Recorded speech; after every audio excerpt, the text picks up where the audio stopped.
दसैँको प्रसादी लगाइदिँदा, दुर्गा भवानीको प्रसाद लगाइदिँदा केही श्लोकहरू बोलिन्छ। यसमा महिलाहरूको लागि अलग श्लोक छ, पुरुषहरूको लागि अलग श्लोक छ। त यो किन बोलिन्छ, यसको आशय के हो, यसको बारेमा थोरै म प्रकाश पार्छु। एक छ, महिलाहरूलाई प्रसाद दिँदाखेरि यो बोलिन्छ, जयन्ती मङ्गला काली भद्रकाली कपालिनी दुर्गा क्षमा शिवा धात्री स्वाहा सोधा नमस्तुते। सर्वमंगल मांगल्ये शिवे सर्वार्थ साधिके शरण्यं त्र्यंबके गौरी नारायणी नमस्तुते। यो बोलिन्छ। यसमा त्यति धेरै व्याख्या गरिरहनु जरुरी छैन। यही देवीहरूको नाम लिएको छ यहाँ, जयन्ती, मङ्गलाकाली, भद्रकाली, कपाली आदि। यो देवीहरूलाई नमस्कार भनिएको छ, स्मरण गरिएको छ र देवी भवानीको प्रसादले कल्याण होस्, ये आशय हो। र अर्को जुन पुरुषहरूको लागि प्रयोग हुन्छ त्यसमा अलग श्लोक छ। आयुर्द्रोणसुते श्रियो दशरथे शत्रुक्षयो राघवे ऐश्वर्यन्नहुषे गतिश्च पवने मानश्च दुर्योधने शौर्यं शान्तनवे बलं हलधरे सत्यं च कुन्ती सुते ज्ञानं विदुरे भवन्तु भवतां कीर्तिश्च नारायणे। यद्यपि यसलाई छिटो छिटो बोल्छन्, मैले यहाँ सबले क्लियर बुझुन् त्यसैले श्लोकमा बोल्दै यो बोल्छन् प्रसाद लगाइदिँदा। त्यसको आशय के हो, अर्थ के हो?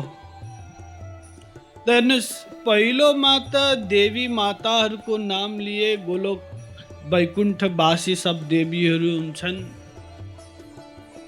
भगवतीहरूको नाम थियो। यहाँ भगवान महापुरुष एवं अपराध गर्ने व्यक्तिहरूको पनि नाम लिएको छ। जबकि आशीर्वचन दिँदा त राम्राको मात्र गर्नु, तर सबको छ। त्यसैले यदि कसैले केलाएर हेर्यो भने आयुर्दोर्ण सुतेवालामा कन्फ्युजन प्राप्त हुन्छ। विरोधी चिजहरू छन् यसमा। त्यसैले यसलाई बुझ्न थोरै आइडिया लगायो भने फेरि मजा आउँछ, जब यो कार्य गर्दा पनि बुझिसकेपछि।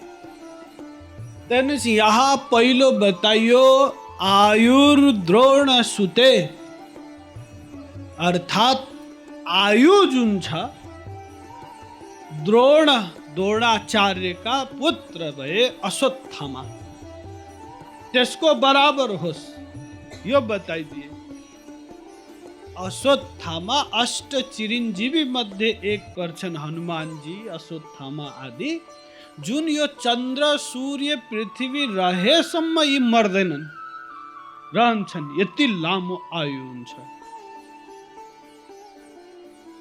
द्रोणाचार्यका जुन पुत्र थिए अश्वत्थामा, चिरञ्जीवी, महाभारतको युद्ध कालमा जब भीष्म पितामह लडे त द्रोणाचार्यलाई कौरवले सेनापति बनाए।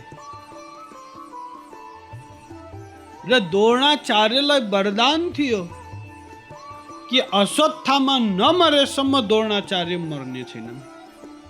अब ऊ चिरञ्जीवी बताओ, न अश्वत्थामा मर्ने भयो, न द्रोणाचार्य मर्ने भए, न 5 पाण्डवले युद्ध जित्ने भए। 18 दिनमा खत्म गर्नु छ। झमेला उत्पन्न भयो। त फेरि भगवान श्री कृष्णले तमाम चालवाल चले, अश्वत्थामा मर्यो यो बनाइदिए। द्रोणाचार्यलाई जब यो कन्फर्म भयो मरे द्रोणाचार्य आदि इत्यादि यो आख्यान तपाईहरुलाई थाहा छ।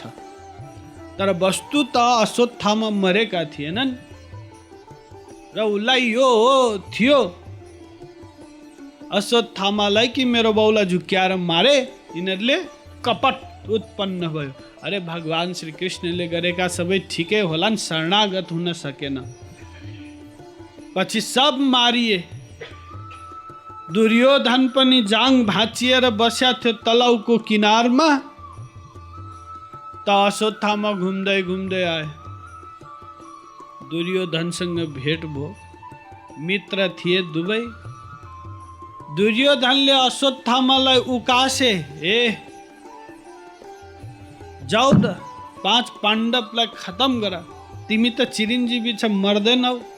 यदि 5 पाण्डवलाई खत्म पार्यो भने यो राज्य मैले तिमीलाई दिएँ। यहाँ जाङमा बगिरहेको रगतको तिलक लगाइदियो दुर्योधनले। त अश्वत्थामा गए।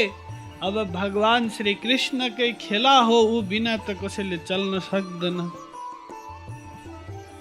त श्री कृष्णले दिउँसै प्रेरित गरे 5 पाण्डवलाई, युद्ध सकिएको रात घरमा बस्नु हुँदैन, कतै अन्तै जान पर्छ, पिकनिक मनाउन भनेर लगाइदिए।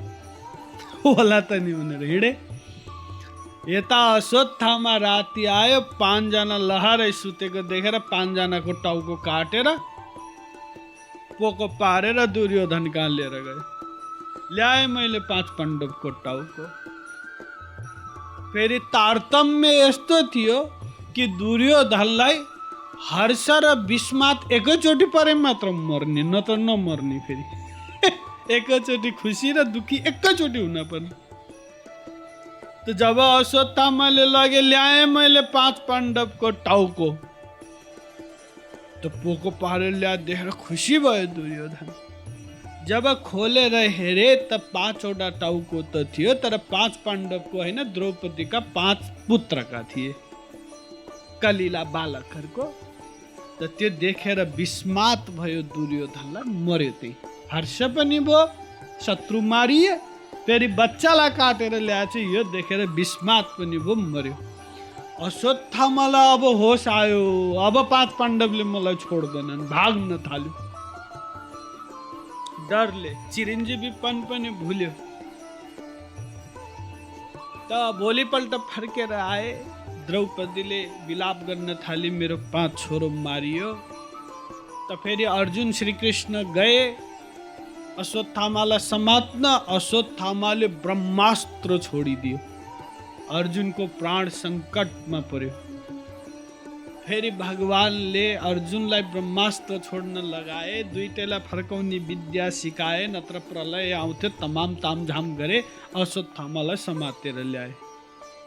ल्याएपछि 5 पाण्डव महापुरुष थिए।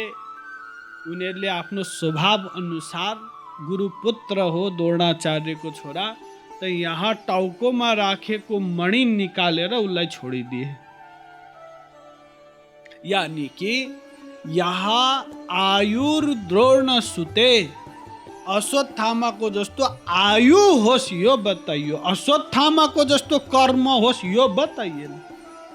त्यसैले चिरञ्जीवी थियो। त यो भन्दै आशीर्वचन यहाँ बोलिन्छ कि आयु अश्वत्थामाको समान होस्। यो पहिलो चिज। दोस्रो, श्रीयो दशरथे, अर्थात दशरथ राजाको जस्तो चञ्चला लक्ष्मी होस्। ध्यान दिनुहोस्, केवल लक्ष्मी बोल्दै भइहाल्थ्यो नि। धन की अधिष्ठात्री देवी तर यहाँ दशरथको जस्तो बताइयो किन? त यसको कारण यो हो, राजा दशरथलाई इन्द्र लक्ष्मी पनि प्राप्त थियो। ध्यान दिनुस्, लक्ष्मी जुन छ लक्ष्मीका प्रकार हुन्छन्। एक लक्ष्मी साधारण धन जुन छ त्यसलाई मानिने लक्ष्मी सर्वसाधारणले पुज्छन्। राजाको लक्ष्मी हुन्छ राज्य लक्ष्मी, त्यो अर्को प्रकारको लक्ष्मी हुन्छ। र अर्को हुन्छ इन्द्र राज्य लक्ष्मी, यानी कि इन्द्रको जुन स्वर्गको जुन छ धन सम्पत्ति वाला लक्ष्मी।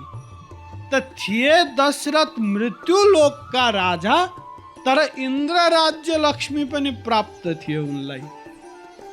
जब उनी स्वर्ग जान्थे त इन्द्रले उठेर आफ्नो आसन छोडिदिन्थे, यो तिम्रो हो ल बस भनेर दशरथलाई छोड्न पर्थ्यो।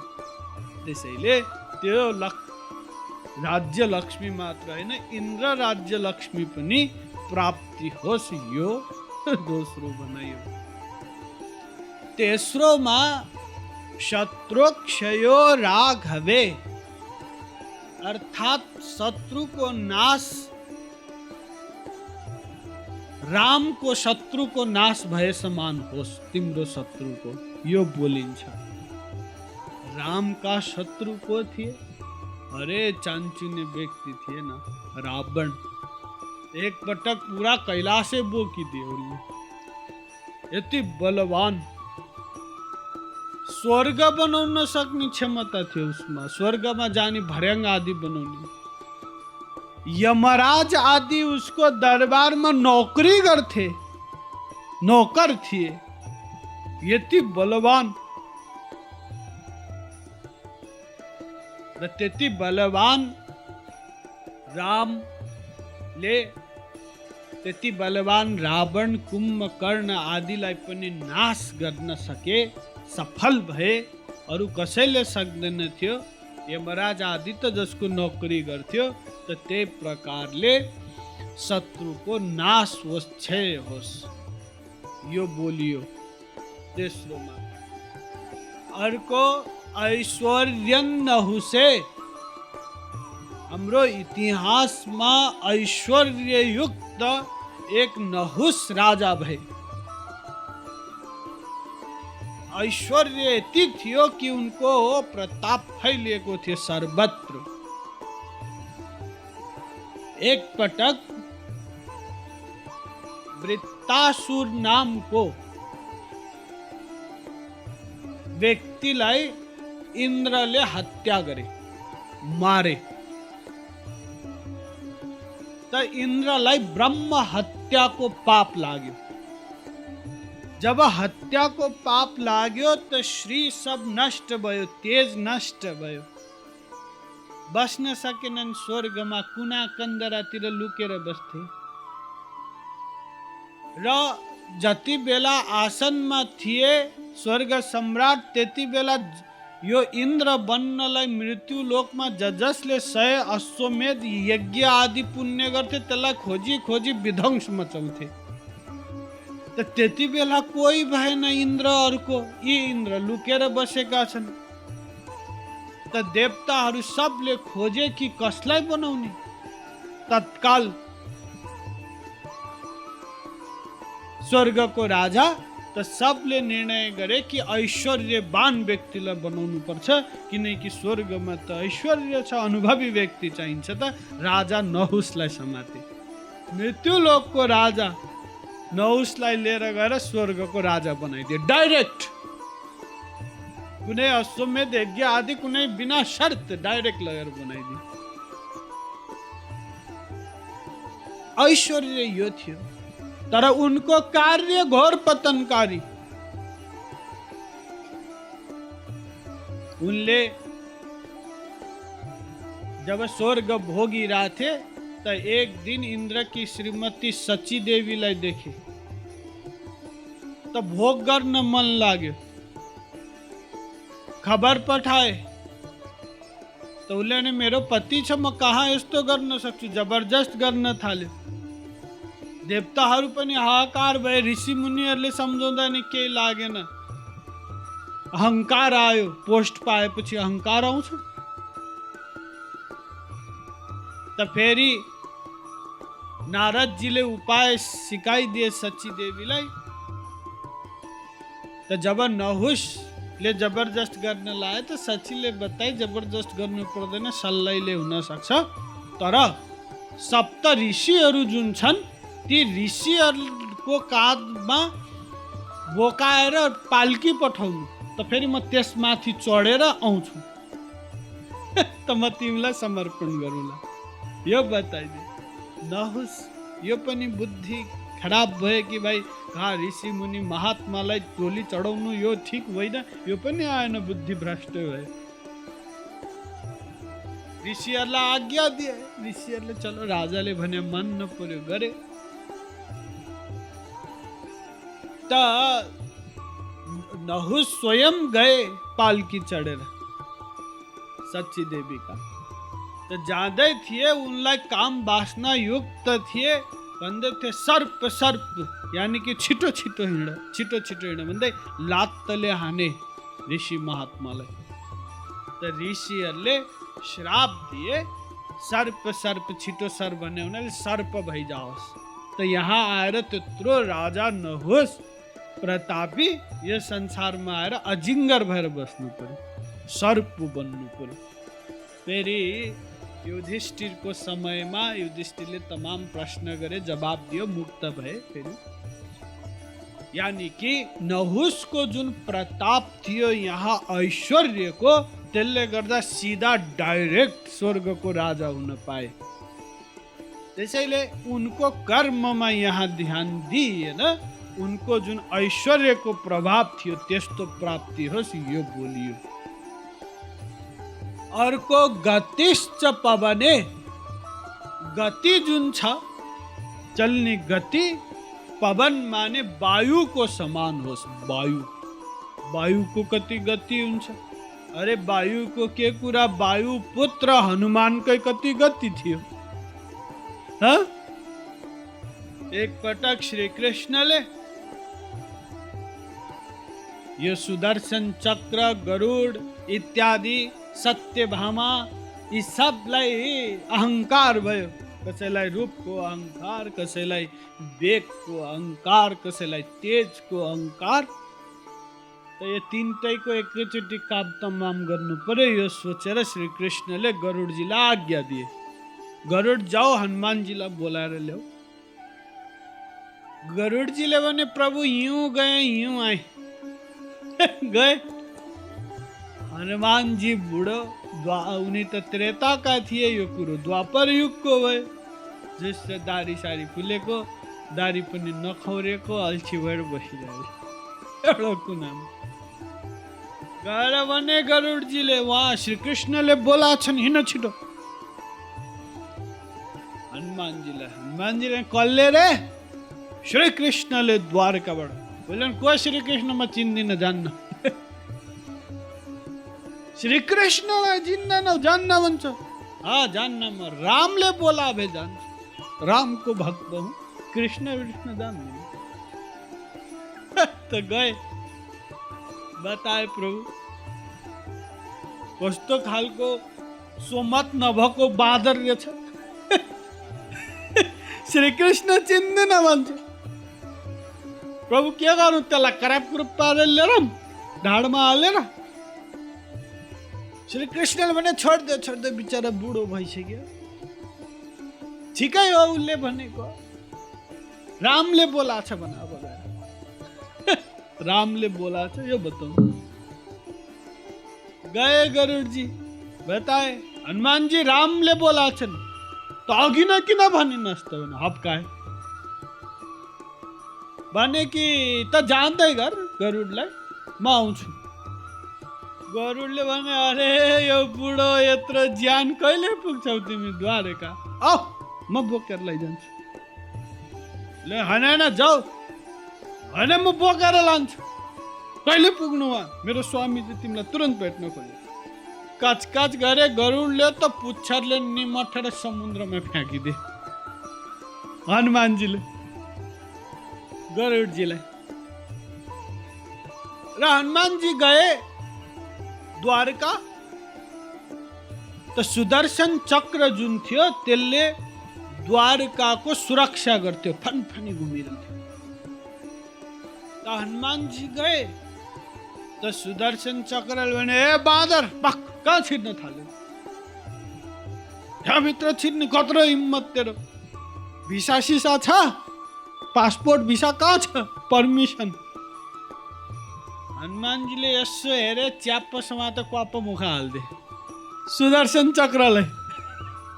यहाँ साइडमा सुपारी पुष्टकारी खाएको हालेर छिरे भित्र। श्री कृष्णले हेरे झ्यालबाट, अरे हनुमानजी आइसक्यो, हनुमानजी आइसक्यो। सत्यभामालाई भने, हे हनुमानजी आइसक्यो। अब यहाँ श्री कृष्ण सत्यभामा देख्यो भने त रिसाउँछन्, बम्किन्छन्। त्यसैले म राम बन्दैछु, तिमी सीता बन, यो बताए। अब श्री कृष्णलाई सीता बन्न त के, राम बन्न के थियो? टेढो थियो, सोझो भइदियो भइगयो। बाँकी मुरली थियो, बाण लिइदियो, ठ्याक्कै उही भइगयो। राम श्याम कुनै प्रब्लम भएन। सत्यभामालाई बताए, सीताको मेकअप गरेर बसे। हनुमानजी आए, भगवानले स्वागत गरे हनुमानजीलाई। अनि हनुमानजी जब पुगे, प्रणाम वर्णाम गरे, तब गरुडजी पुगे नित्रुक्क भिजेर त्यहाँ। जबकि वही द्वारिका नेर फ्याँक्दिया थिए, त्यहाँ नजिक आउन पनि। त भगवानले भने, हनुमान गरुडलाई साथ लिन पठाथे तिमीले, तिमी त पहिले कचकच गर्दै थिए, मैले टिपेर मिल्काइदिएको। यानी कि मिल्काएर पनि यति छिटो पुग्यो त गरुडजीले कुरा बुझे। मेरो बेगको कुनै हिसाब किताब छैन। हनुमानजीको अगाडि चुपचाप किनारमा खडा रहे। फेरि सोधे, राम बने का श्री कृष्णले, तिम्रो गालामा के भयो? खटिरा सटिरा आयो कि हप्पे थियो यतातिर? उसले भने, होइन प्रभु, यहाँ महलमा छिर्दै थिए, एउटा खेलौनाले जिस्काए, यहाँ टिपेर राखेको, सट्ट निकालेर फुत्त फ्याँकिदियो चक्रलाई, सुदर्शन चक्रलाई। त्यसपछि रामलाई त प्रणाम गरे, सँगै बसेको सीताजीलाई गरेनन्। सोधे रामले, प्रभु यो बगलमा बसेकी कुन चाहिँ नोकरानी हो? कुन चाहिँ नोकरनी हो? हाम्रो सीता माता खोइ? त सत्यभामाको हालत खराब, किनकि म कति सुन्दरी छु, यो सब चिज थियो। यानी कि हनुमानजीको जुन बेग छ, त्यस नै गरुड भगवानका वाहनले पार पाउन सक्दैनन्। त फेरि पवन त हनुमानजीका पनि पिता, उनको बेग कति होला? त त्यो प्रकारको बेग गति होस्, यो शब्द बोलियो। चलो यहाँसम्म त ठिक छ, तर अर्को सेन्टेन्स भयानक छ। मानश्च दुर्योधने, ध्यान दिनुहोस्, मान दुर्योधनको जस्तो होस्, यो बताइँदैछ यहाँ। जबकि दुर्योधन नाम राख्न आज कोही तयार हुँदैन। राम राख्छ, कृष्ण राख्छन्, शिव राख्छन्, दुर्योधनको जस्तो मान होस्, यसको रहस्य के हो? कारण के हो? हेर्नुहोस्, यसको कुनै कारण छ। कारण यो हो, दुर्योधनको खूब मान थियो, धेरैले मान्थे दुर्योधनलाई। किन मान्थे? यस कारण कि 5 पाण्डव पनि जब यज्ञ यज्ञादि दान पुण्य का कार्य गर्थे, तो दुर्योधनलाई नै भडारे बनाउँथे, खजान्ची बनाउँथे, र अन्तत जहाँ भए पनि उसैलाई बनाउँथे। तो उस सबलाई दिन्थ्यो, धन दिन्थ्यो, चाहिएको सामग्री सब दिन्थ्यो। त व्यक्तिहरूले मान गर्ने नै भए। 5 पाण्डवको त झन् भण्डारे बनाएपछि उ त यति बाँडिदिन्थ्यो कि यिनीहरूको ढुकुटी सिद्धियोस् रिसले। जबकि थियो कि दुर्योधनको हातमा लक्ष्मीको बास थियो, सह थियो, त्यसैले उसले जति बाँड्थ्यो त्यो ढुकुटी त्यति भरिन्थ्यो। त्यसैले उसले देख्नमा रिसले बाँड्थ्यो, तर सब पाएपछि त मान गर्ने जय होस् भन्ने भयो नि। उसले जानेर होइन त्यो जुन लक्ष्मी प्राप्त थियो, त्यस कारण दुर्योधनलाई धेरैले मान गर्थे।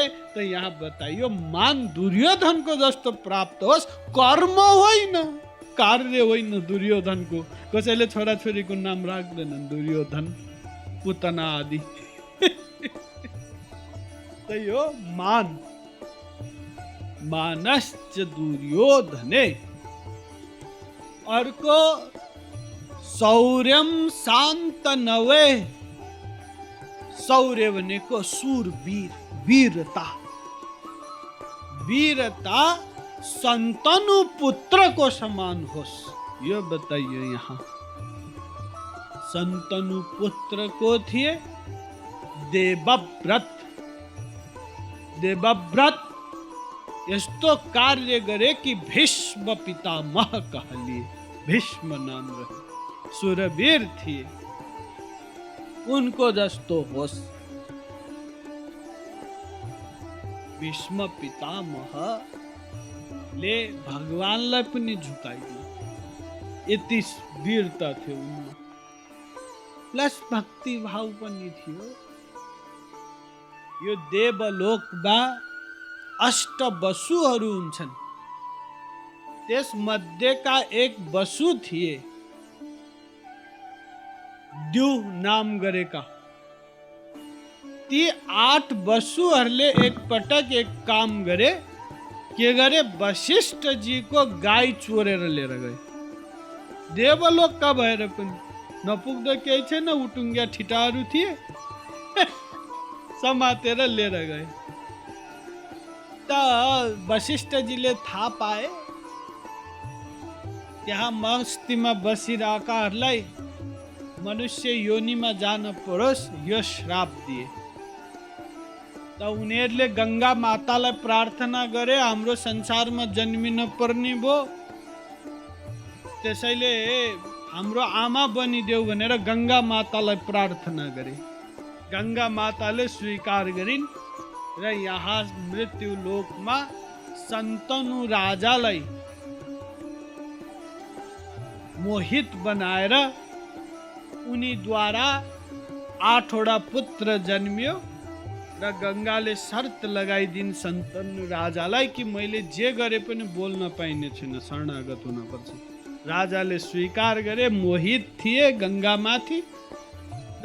जति छोरो पाउँदै गए गंगामा बगाउँदै गए उनले। राजाले बोलेनन् केही।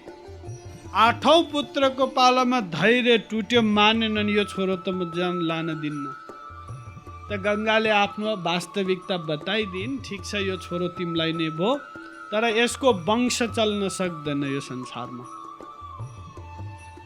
र यसले अरूले त गाई चोर्या मात्र थियो, यसले त दोहोएर पिउन नि भ्याएको छ, त्यसैले यहाँ धेरै दिन भोग्न पर्छ। यो सब बताए त देवव्रत भए, तिनै भीष्म पितामह कहलिए। र भीष्म पितामह कसरी भए कि शन्तनु राजा सत्यवती एक स्त्री जुन थी त्योसँग मोहित भए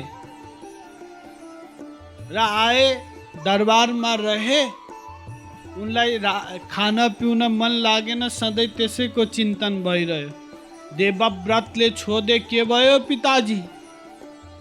त अरू जुन राजाका दरबारी थिए उनीहरूद्वारा थाहा पाए कि सत्यवती नामकी स्त्रीसँग इलु इलु भयो, कुछ भयो इनको। त्यसैले खान पिउन मन लाग्दैन, त्यही चिन्तन गरिरहन्छन्। यो बताइदिए। त गयो देवव्रत सिधा सत्यवतीलाई गएर भने हाम्रो बाउलाई मन पर्यो रे, तिमी लौ जान पर्यो। बताउनुहोस् आज कुन चाहिँ पुत्र जन्मेला यो संसारमा।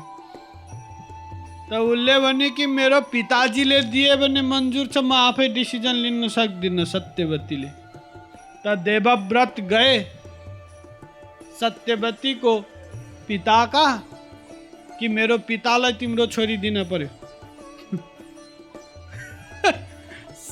सत्यवती के बाले भने म दिन त तयार छु, तर राजा त तिमी बन्छौ, जेठो छोरो तिमी हौ राजाको।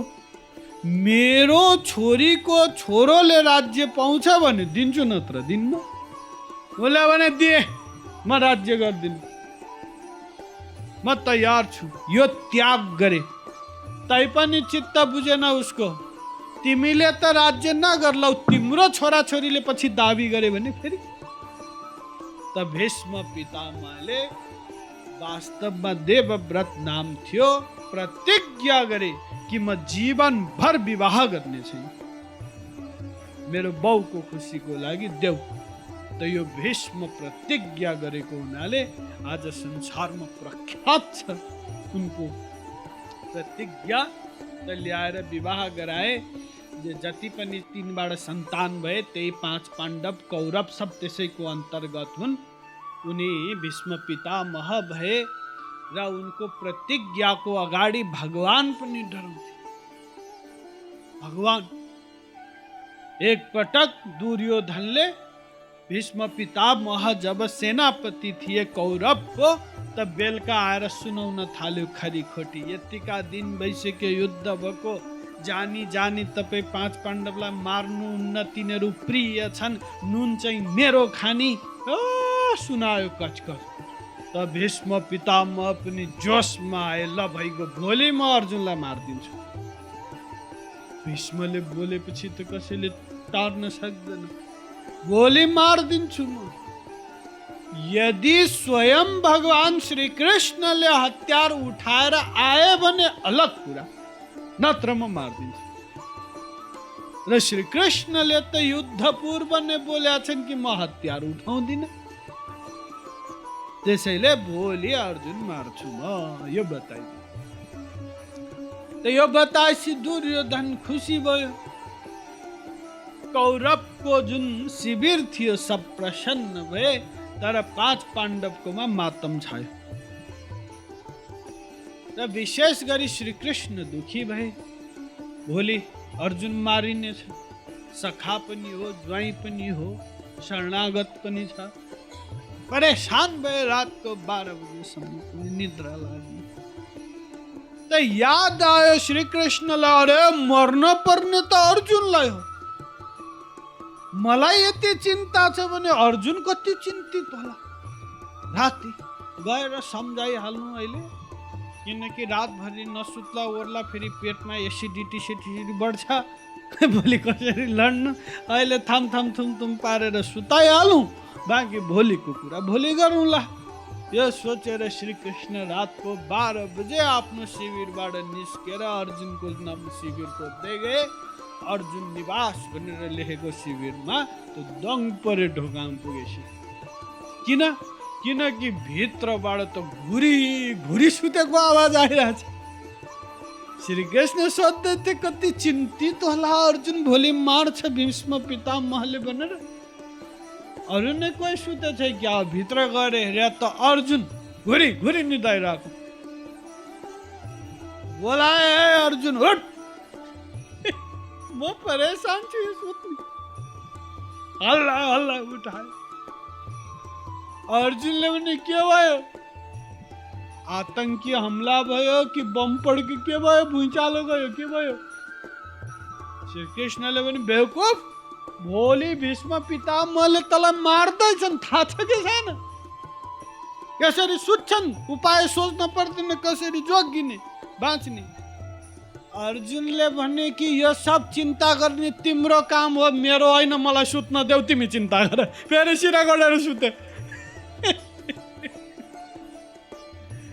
त भोलिपल्ट अरू केही उपाय रहेन, भगवानले आफ्नो प्रतिज्ञा त्यागिदिए। रथको पाङ्ग्रोलाई हतियार बनाएर अर्जुनलाई जोगाउन भीष्म पितामहमाथि जाइ लागे। यानि कि भगवानलाई पनि झुकाइदिए। यति ठुला वीर। त यस्तो सुरवीरता आवोस् यो बताइयो।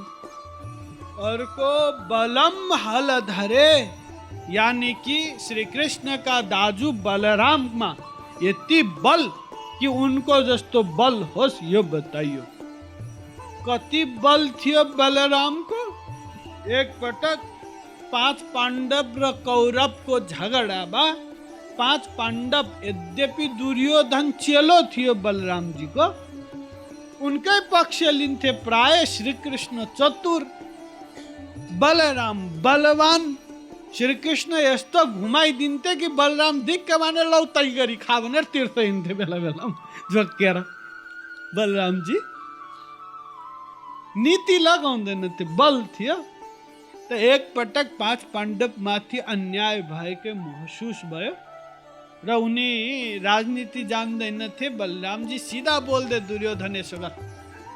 दुर्योधनले मानेन त तेरो यत्रो हिम्मत, हल निकालेर जुन हस्तिनापुर छ त्यसलाई समुद्रमा ठेल्दे, डुबाइदे। डुबाउनलाई प्रयत्न गरे। जुन दिल्ली नै हो, टेढो छ दिल्ली, तपाईँले नक्सा हेर्नुभयो भने। बलरामजीले टेढाइदिएपछि सबले त्राही त्राही क्षमा मागे त फेरि छोडेर तीर्थ हिँडे। यति बलवान, स्थानीय समुद्रमा डुबाइदिन सक्ने। त यहाँ बलरामजीको बलको कुरा गरियो। र अर्को सत्यम च कुन्ती सुते। कुन्ती का पुत्रको समान सत्यता होस्, सत्य कार्य गर्ने शक्ति प्राप्त होस्, यो बताइयो। कुन्ती सुत माने 5 पाण्डव। 5 पाण्डवमा पनि युधिष्ठिर। युधिष्ठिरले जीवनभर धर्म सत्यको पालन हेतु प्रयत्न गरे। भगवानले नै भन्दा पनि अश्वत्थामा मर्या हो भन्दा पनि सिधै भनेन, सत्य पालनमा अडिग रहे। त यहाँ त्यो बताइयो। यो त तपाईँहरूलाई थाहै छ, धर्मराजका अवतार थिए, धर्म पालन हेतु प्रयत्नशील रहे। वेदमा तैत्तरीय आरण्यक उपनिषद छ एक, त्यसमा गृहस्थमा बस्ने व्यक्तिले पालन गर्नुपर्ने तमाम विषयको निरूपण छ। त्यहाँ सुरुमा गुरुकुलमा पढ्न जाने बित्तिकै यही सिकाइन्थ्यो कि धर्मम चर, सत्यम वद, अर्थात सत्य बोल, धर्म कर्म गर, आचरण गर। यो त द्रोणाचार्यजीले यो पढाए। ध्यान दिनुहोस्, कौरवलाई पनि 5 पाण्डवलाई पनि एकै ठाउँमा राखेर पढाए। ल बाबु हो, यो याद गर, सत्यम वद, धर्मम चर। सब भोलि पाठ बुझाउनु सबले। त भोलिपल्ट सोधे द्रोणाचार्यले, सबले बताइदिए। दुर्योधन दुशासनले पनि बताइदियो, सत्यम वद, धर्मम चर। मोटो बुद्धि भएका भीमसेनले पनि बताए। सबले पाठ बुझाए। युधिष्ठिरलाई सोधे, के हो युधिष्ठिर, तिमी त बोल्दैनौ? द्रोणाचार्यजीले, युधिष्ठिरले भने, गुरुजी मेरो पाठ पूर्ण भएको छैन, 2-4 दिन समय लाग्छ। द्रोणाचार्यले, ठिक छ, अब जाने छैन त के गर्नु, सबको आफ्नो लेभल हुन्छ। ठिक 2-4-5 दिनपछि फेरि सोधे, के हो युधिष्ठिर, पाठ बुझाउने बेला भएन? गुरुजी अझै बेला भएको छैन, 1 महिना जति लाग्छ। दिए 2-4 महीने बित्यो त गुरुजीले सोधे कि अरे दुर्योधन दुशासन भीमसेन नकुल सहदेव सब अनुजहरू भाइहरूले पाठ बुझाइसके, तिमी अझ बुझाउन सक्दैनौ किन? त युधिष्ठिरले बताए कि गुरुजी यदि त्यो मन्त्रै याद गर्नु थियो भने त गुरुजीले बताउँदा बताउँदै मलाई याद भइसकेको थियो, भोलिपल्ट नि कुर्न पर्ने थिएन। तर म त यो अभ्यास गर्दैछु पाठ बुझाउनलाई कि यो सत्यम वद, धर्मम चर, सत्यको पालन गर, धर्मको पालन गर, यो जीवनभर गर्न सकिन्छ कि सकिँदैन त्यसको अभ्यास गर्दैछु। जुन दिन मलाई पक्का लाग्छ कि म जीवनभर यसको पालन गर्न सक्छु, त्यो दिन पाठ बुझाउँछु। मलाई जबरजस्ती नगर्नु, होइन भने पढ्दिनँ तपाईँको स्कुलमा। द्रोणाचार्यले भने जाबास, हृदयमा लगाए। प्रयत्न गरे जीवनभर सत्य पालन गर्नलाई त त्यस्तो होस् यो बताइयो।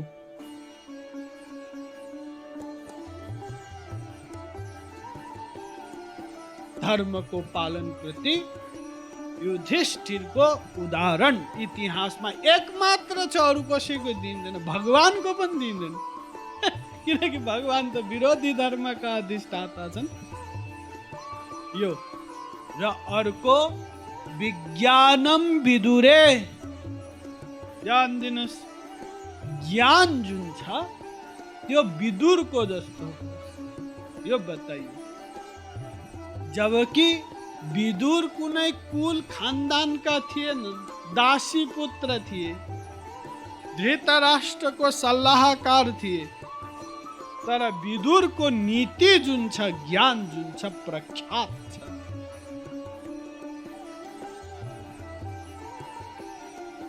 उनले सदा धृतराष्ट्रलाई ठीक ठीक बताए, बरु छोडिदिए धृतराष्ट्रलाई, जंगल पसे र सत्यबाट डगेनन्। र उनको ज्ञान यस्तो थियो कि भगवान प्रति पनि, यो त सबलाई थाहा छ, दुर्योधनको 56 भोग त्यागेर विदुरको घरको साग खाए तत्त्ववेत्ता पनि थिए। र ज्ञान हुँदा हुँदै पनि, ज्ञान भित्रको पनि ज्ञान, त्यो ज्ञान कसलाई दिनुहुन्छ कसलाई दिनु हुँदैन यहाँसम्मको ज्ञान थियो। हामी के गर्छौँ, केही कुरामा थोरै जानकारी भए यत्रो बनाएर व्यक्तिहरूलाई बताउँछौँ, तर विदुर पराकाष्ठका थिए। हेर्नुहोस्, यसको प्रमाण यो हो कि धृतराष्ट्रलाई जीवनभर नीति सिकाए, ज्ञान दिए। अन्त्यमा 100 पुत्र थिए कौरव भाइहरू, धृतराष्ट्रका सब मारिए।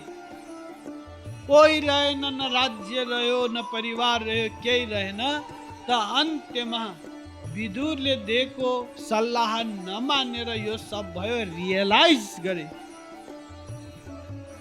र अन्त्यमा भने कि अब यो नीति उति चाहिएन, अब तत्त्व ज्ञान देऊ, तत्त्व ज्ञान। म को हुँ, कहाँबाट आए, कसलाई प्राप्त गर्ने मेरो लक्ष्य हो, यो देऊ। र विदुरसँग तत्त्व ज्ञान थियो। धृतराष्ट्रले जब भने, विदुरले बिन्ती गरे धृतराष्ट्रलाई कि महाराज, म तत्त्व ज्ञान दिन समर्थ छु, दिन सक्छु, तर दिन यो नीति विपरीत हो। तत्त्व ज्ञान दिनलाई गुरुले आज्ञा दिएको हुनुपर्छ, लाइसेन्स दिएको हुनुपर्छ, उसले मात्र बोल्न पाउँछ, जान्दैमा पनि बोल्न पाइन्छ, त्यसको लाभ हुँदैन। त्यसैले यो तत्त्व ज्ञान म दिन सक्ने भए पनि दिन्न, यो अनीतिको कार्य हुन्छ, अपराध हुन्छ, म दिन्न। त ब्रह्माको मानस पुत्रलाई डाकिकन तत्त्व ज्ञान दिन लगाए धृतराष्ट्रलाई। र त्यही तत्त्व ज्ञानद्वारा धृतराष्ट्रले बुढेसकालमा पनि भक्ति गरेर पार पाए। हाम्रो इतिहासमा हर अवस्थामा भक्ति भयो। प्रहलादले आमाको पेटमै नारदजीबाट उपदेश प्राप्त गरेर भक्ति सुरु गरे। ध्रुवले बाल्यकालमा, अम्बरीशले भरि जवानीमा भक्ति गरे। धृतराष्ट्रले बुढेसकालमा भक्ति गरे। त यो सब सम्भव भयो। त यस्ता ज्ञाता थिए। ध्यान दिनुस्, यहाँ विदुरको नीतिमा नीति मात्रको कुरा गर्ने त चाणक्य नीति छन्, अनेक नीतिहरू छन्। तर जुन विदुरले तत्त्व ज्ञान धृतराष्ट्रले माग्दा पनि दिएनन्, त्यसको मर्यादा राखे, त्यसैले विदुर कहलिए।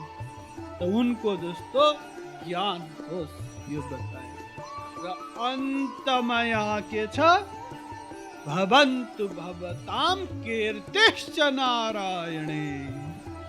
यो श्लोकको अन्तिम पढाउआयो यहाँ कीर्ति जुन छ नारायणको जस्तो हो। भगवानको जस्तो कीर्ति त छैन त अरू कसैसँग दाज्न सक्दैन। कीर्ति जुन भगवानको छ, तर ध्यान दिनुहोस् यो कीर्ति जुन भगवानको जस्तो यो कसैले चाहेर प्राप्त गर्न सक्दैन। यसको निमित्त एक उपाय हो शरणागति, शरणागतिबाट कृपा, कृपाबाट प्राप्ति, र जुन दिन ब्रह्मविद भइन्छ ब्रह्मविद ब्रह्मैव भवति, भगवान समान जब हुन्छ त भगवान बराबरको कीर्ति प्राप्ति हुन्छ। त यसमा महत्त्वपूर्ण कन्क्लुजन यो हो कि यो आयु दौड्न सुतको समान चाहे होस् चाहे नहोस्, लक्ष्मी दशरथको जस्तो भए होस् नभए नहोस्, रावण कुम्भकर्ण समान शत्रु छे भए होस् नभए नहोस्, नहुस राजाको जस्तो ऐश्वर्य भए होस् नभए नहोस्, पवनको जस्तो गति भए होस् नभए नहोस्, दुर्योधनको जस्तो मान सम्मान भए होस् नभए नहोस्, बलवानमा पनि भीष्म पितामह समान भए होस् नभए नहोस्, बलरामको जस्तो बल शरीरमा भए होस् नभए नहोस्, सत्यवान युधिष्ठिर जस्तो भए होस् नभए नहोस्, तर तत्त्व ज्ञान चाहिँ विदुरको जस्तो अवश्य होस्, ताकि अरू सबले भगवान खोजे तर विदुरलाई खोज्दै भगवान स्वयं घरमा गए। जब त्यो अवस्था आउँछ त बाँकी फेरि ब्रह्मविद ब्रह्मैव भवति, भगवान समान हुन कति पनि बेर लाग्दैन। त्यसैले महत्त्वपूर्ण चिज हो तत्त्व ज्ञान र गुरु, जुन तपाईहरु सबलाई प्राप्त छ। विजयादशमीको उपलक्ष्यमा यसको महत्त्व बुझिकन लक्ष्य प्राप्तिमा तपाईहरुलाई सफलता प्राप्ति होस्, यही मेरो शुभकामना।